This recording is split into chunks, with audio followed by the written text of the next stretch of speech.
কেউ কোথাও যাবে না। যারা আমার মাকে মেরেছে তাদের আমি একজনকে বাঁচিয়ে রাখবো না বাবা? সে সময় এখনো আসেনি।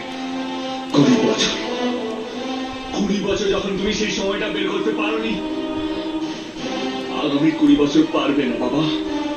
আমাকে 2 মিনিট দাও, ওদের সবাইকে আমি শেষ করে দেবো। ওকে আঁকিও না দাদা, ওকে ওর কাজটা করতে দাও। 20 বছর আগে আপনি ঠিক এইভাবেই আমাদের আটকে ছিলেন। আর সে একই খুন করবেন না বলতা, একটা খুনের বদলা 10টা খুন। কখনো না কখনো নিশ্চয় আমি জীবনে মহাপাপ করেছি, তাই তোর মতো একটা ছেলে পেয়েছি। 20 বছর ধরে আমি এইখানে একা পড়ে থেকেছি, শুধুমাত্র এদের মানুষ করবো বলে। এদের আমি শিখিয়েছি বদলা নয়, বদল চাই, এই গর্বে তাই শান্তি চাই। কিন্তু তুই এসে সব গোলমাল করে দিলি, আমার স্বপ্নটাকে ভেঙে চুরমার করে দিলি। তুই এসে আবার এদের জানোয়ার তৈরি করলি, আবার এদের রক্তে নেশা লেগে গেছে। তোর মা বলেছিল সে নাকি তোর জীবনে শুধুমাত্র ভালোবাসা দিয়ে ভরিয়ে দিয়েছে, তুই তাকেও ঠকালি। তোর মা তোর গায়ে সন্ত্রাসে আগুন লাগতে দেবে না বলে তোকে নিয়ে এই গ্রাম ছেড়ে চলে গেছিল, আর সেই সন্ত্রাস তুই আবার ফিরিয়ে আনবি। আর তার বলি তোর মা।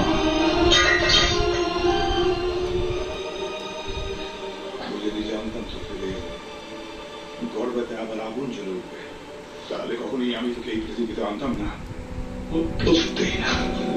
যা, আর কেউ কিছু আনাবার আগে তুই এই গ্রাম ছেড়ে আমাদের সবাইকে ছেড়ে চলে যা।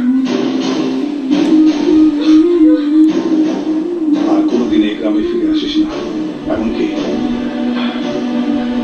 আমি মরে গেল না।